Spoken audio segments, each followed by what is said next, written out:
I would say this season is being more bold with the format, and I respect that. I do. Yeah. But I really do think that if they're going to listen, if this is going to continue to be Black Mirror, then you need to go back to that theme. Otherwise, it's not Black Mirror anymore. Right.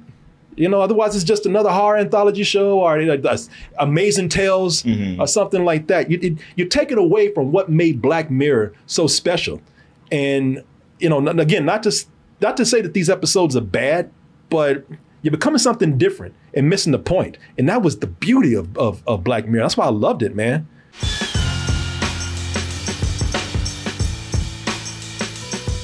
Go on over to dtmerch.com. Show some love to us by getting that merch that we have available for you. Check us out. Double Toasted live in Atlanta. That's going to be September 2nd for a night of comedy games and the after party that we have going on for you. That's going to be at the Marietta's new theater in the square. We just got through talking about a Netflix movie. We're talking about Extraction 2. Let's go ahead and move into Netflix TV shows, or at least one particular TV show. And this has been a big weekend for Netflix because everybody's been talking about Extraction.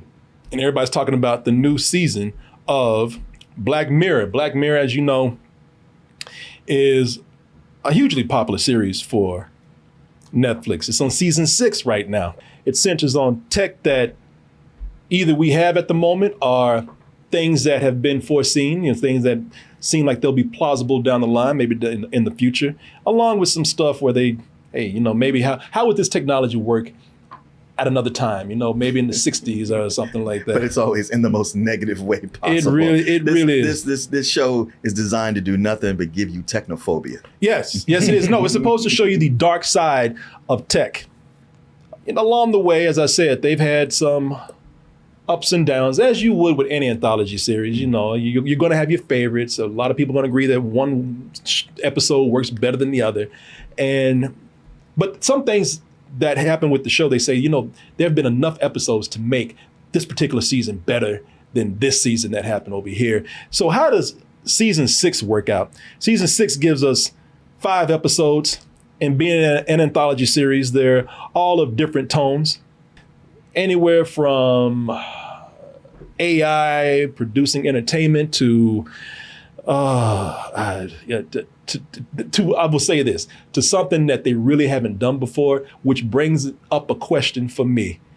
Has Black Mirror actually lost its way now? Well, and we'll get into that. Okay. We'll get into that after we watch this trailer right here. Yeah, because Black Mirror has always kind of stuck to a theme, and now I'm beginning to think like you might be losing it. And again, that could be a good thing or a bad thing. I could respect it or not. Let's go ahead and take a look at the trailer. The things they can do. So Martin has a little bit of an edge over me on this. He saw all the episodes. I did not have time to get to the last episode. Like I said, there's 5 episodes here.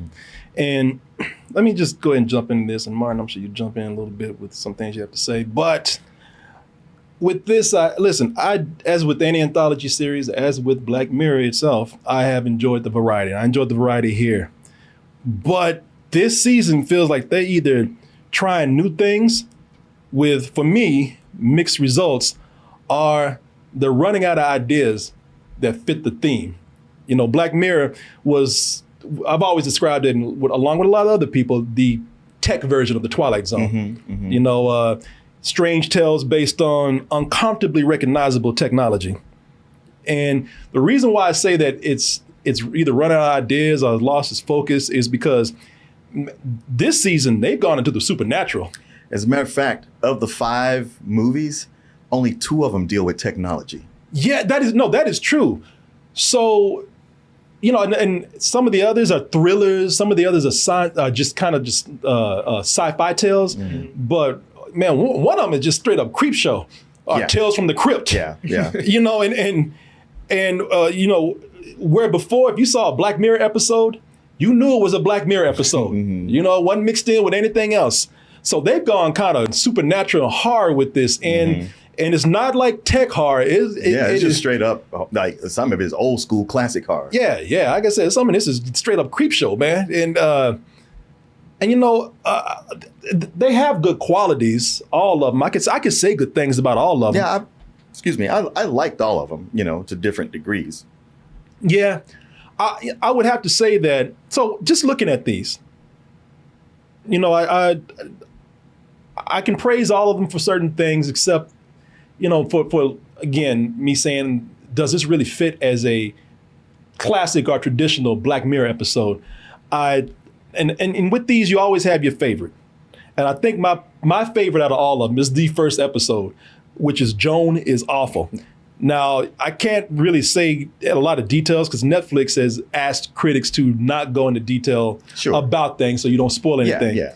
But all I would say is that Joan is Awful is about, what I love about this is that Netflix is actually having fun making fun of itself. Making fun of themselves. Yeah, they have letting Charlie Booker do it. Oh yeah. It's Streamberry instead of Netflix, but they got the same design. They got the same. It look just like Netflix. Yeah. Whenever the logo comes up, you know, No, they play off of that. And they lean right into it. Yeah, man, and they're pretty much the villain in this. But I don't, you know, without telling too much about the story, this woman Joan, who's the actress that plays her? It's Annie Murphy. Yeah, she's from Schitt's Creek. Yeah, and Kevin can fuck himself. That's a movie? It's a TV series. Oh. Listen, she's had to do some things that weren't pleasant. She has made mistakes that same day, made some bad judgment calls, but nothing really terrible until she goes home and sees her show called Joan is Awful on Streamberry, and it's her. All done in real time almost. Yeah, everything she did that day, earlier that day. Yeah, it's popping up. Yeah, as she's playing out her life, it's playing out on Streamberry. Probably the coolest thing you can say about it is that she's being played by Salma Hayek. But Salma Hayek is doing everything that she's done. So all of her, you know, her privacy is being breached. And I would say that this episode, it is probably the most lighthearted episode. It's pretty much a comedy, and it's the least dark out of all of these. In fact, it's very lighthearted compared to the others, and I love it because it's also the most meta. You know, things keep things keep peeling back surprises, man. With the cast, there's Easter eggs in this episode that refer to past Black Mirror episodes or even future episodes you might not even seen yet within this season. I thought that was a lot of fun, man. Like I said, it's also the least depressing. It's also the one that I think is the most classic Black Mirror. It's the most Black Mirrorist. It is. The most classic Black Mirrorist of Black Mirror. Also, even though it's the most lighthearted, with it being the most like Black Mirror and the one that's closer to home for all of us, it was kind of scary because none of us read the terms and conditions. And I've always thought, when I signed the terms and conditions, I've always thought, what the signing? But I want what I want. Right, there you go. You're like, well, I'm sure they wouldn't screw me. over. Yeah. If they screw me, they got to be screwing everybody. So they can't. But I thought it was hilarious, man. I thought it was a lot of fun. It is the one that does the classic Black Mirror thing that makes you give a pause and give a second thought about technology and like, what have I got myself into? And I maybe I don't know about this. Yep. Also, with the realization that, well, it's too late now. Yep. No, that is. It is. Yeah. It's kind of a little nerve wracking. It is also very funny because we can all relate. Yeah. I love this episode, man. I thought it was great. It is by far my favorite one. As I said, others have great qualities too, man. I thought Loch Henry was good because it's a bleak and almost dark satire on, again, Netflix making a comment about itself. Netflix's obsession with true crime documentaries. Yeah, I thought it was very funny in those first two episodes. And this one is not as humorous or lighthearted, but it's still some satire in there. You can see just comedy underneath, and some of the characters in there are very funny. Yeah. True. Yeah, so this was about a couple that want to go out and do a nature documentary, but end up doing a true crime documentary, and it backfires on them in very tragic ways. But there's also a sense of irony in this, man. I like this one. Again, this one played on Netflix's obsession with true crime. So it's a statement on entertainment, not really tech. That's the thing, because the only tech is an old VCR. So that doesn't really count. Yeah, it's more Netflix messing with itself or messing with its viewers. yes, it's just a thriller on there, man. Nothing supernatural, nothing really tech savvy with it. It's just a thriller that they're doing. It's enjoyable. Like I said, it is. If you know Netflix and what they're doing, it's also kind of funny. I mean, look, you get into it, it's pulling you along. No, it is. So it's got that. It's compelling. You got to see it to the end. Now, if you're having a bad day, you're a little depressed, stay away from Beyond the Sea. That one, bro, this one was too dark for me. When it was done, I was sorry that I watched it. Thank you, man, because I kind of felt the same way too, and I don't want to feel that way because it's well done. It is, and Aaron Paul acts his ass off. That's the thing about it, man. This goes to show you two actors. Aaron Paul and Josh Hartnett, who you haven't seen in a while. Wow, it's been a long time.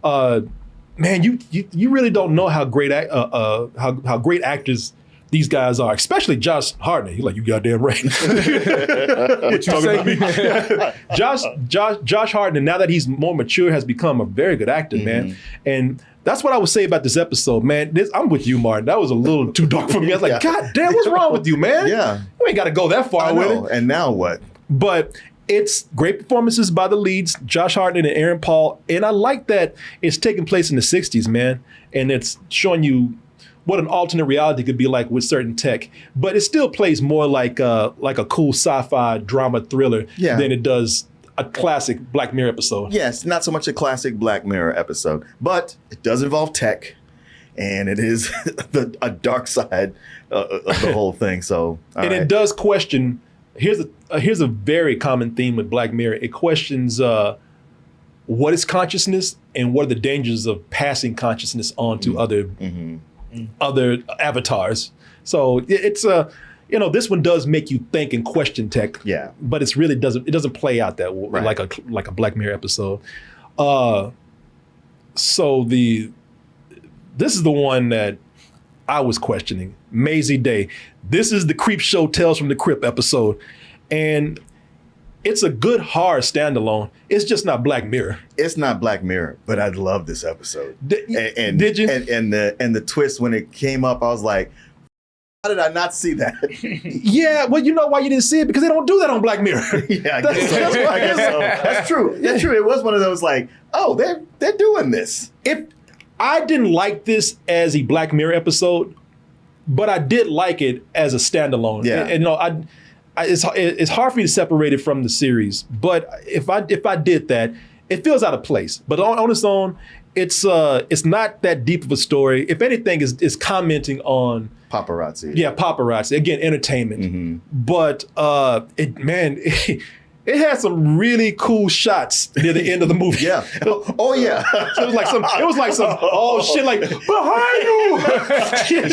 She was like that lion from Crazy. Yeah, man. The end of this episode goes off, man. It's actually pretty well filmed and well done, man. But again, it's just not Black Mirror. Now I want to hear what you have to say about the end. The last episode, because that's the one I didn't see. What was it called? Demon 79 or something? Yeah. And they take it back to 1979. It's like an old British horror movie from the 70s, and with a Indian shop girl who she gets treated badly by her boss and her coworker and all. Yeah. And had enough. Yeah. And she's down in the basement and picks up a domino, and it's like a rune, and a demon shows up, and it's the demon. The demon, to make her feel better, looks like the guy from Boney M who sings Rah Rah Rasputin. Man, you got an afro that big. Don't try to part it. Well, he has a funny line, and he's like, okay, so I'm like this because this is what you like. So you like clowns, huh?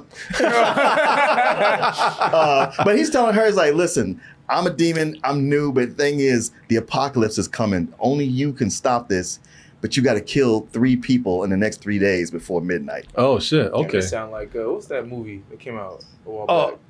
They follow M. Night. The cabin. The cabin in the woods. Not the cabin. Yeah, it's kind of like that. He's like, you gotta by midnight you gotta kill 1 person, and each day, as long as we get 3 people in the next 3 days, everything's gonna be cool. If not, and he's picking out people. He's like, what about them? He's like, I don't want to. He's like, well, this is what this guy is up to. And so she's like, all right. So this is another Tales from the Crypt episode. It very much is. What did it have to do with tech at all? Technology has nothing to do with this. What the ever. It's almost nothing. It's almost like all the writers left or something, man. They just said like writer's strike, man. This whole tech thing is too hard. Let's just expand on it. Yeah. So again, I'm being positive about this. I don't want to come in and criticize them for, coming in and playing around with the format. I would say this season is being more bold with the format, and I respect that. I do. Yeah. But I really do think that if they're going to if this is going to continue to be Black Mirror, then you need to go back to that theme. Otherwise, it's not Black Mirror anymore. Right. Otherwise it's just another horror anthology show or Amazing Tales or something like that. You're taking away from what made Black Mirror so special. And, again, not to say that these episodes are bad, but you're becoming something different and missing the point. And that was the beauty of Black Mirror. That's why I loved it, man. I could say, is it one of their strongest seasons? Maybe entertainment-wise, yes, perhaps. Maybe up wise, yeah. But it also is one of the few seasons that has an episode with a fairly happy ending. But as far as judging this as a season, is it strong for being Black Mirror the series? I don't think so, man. I think, like you said, it seems like writing tech was hard, and they just kind of dropped the ball on that. So I don't know. If I had to rate the season, I would say just on an entertainment level, I would give it a matinee, probably a low matinee because, because I just don't think that they're doing what made this so unique. But I did like it. Now, if I had to rate it by episode, I would say, I'm not going to go through and rate every episode, but I would say that, again, Joan is Awful. It's probably a full price for me. I really enjoyed that episode a lot. I had so much fun with that. I was on a plane watching this. I had to cover my head because although they're sniggling and everything. And then you turned on Netflix when you got home. Corey is off. Do I look that stupid on that plane? The interesting thing about that is it's the what if a camera was following you around for a day and then projected your life. Yeah, to everybody. Would it make you look bad? Right. Yeah. Also, I can't tell you why, but I thought the episode did a good job explaining how they did it because, I was having questions about it on some things I guessed and then some things I didn't, but I mostly figured out what they were doing. But for the best, I was like, okay, that's pretty clever right there. Yeah. Because at first it seemed like it's just magic or, a curse or something, but then you see how the tech operates and it's like, okay, all right. Yeah, I'd highly recommend, hey, look, if you ask me, I would recommend that you watch that episode. And then if it goes downhill for you from there, it's probably not gonna get any better. But each one of them has one strong quality about it, except for the last one, which I didn't see. I can't say anything about that one. No. Honestly, I really liked all the episodes. Some full price, some matinee. Even that one that Beyond the Sea, I was like, man, episode. But I had to give it up. It's really well done. It's very well done. As far as it's their longest one, and as far as one that feels like a well done movie, that's probably the best one. As much as I hate to say it, because that shit depressed the Yeah. I was mad, man. I was like, ruined my damn day with this. Exactly. I was happy. I was happy. I was having a good day, and then this shit came on. I was like, man, I don't feel like doing anything now. I'm gonna lay down and cover myself under the covers. I was looking like that. No. So it's more of a high matinee for me. I really enjoyed these. And they say that Black Mirror, this is Dwayne Herndon, Black Mirror all happens in the same universe. And I can see that. If you really pay attention, you'll see how they mention certain episodes from way back and some things that are in this season. So yeah, it's fun, man. It's still fun to watch. Yeah, I think fun so. might be not the right word for everything. Oh yeah, not for all of it. What is the Red Mirror label?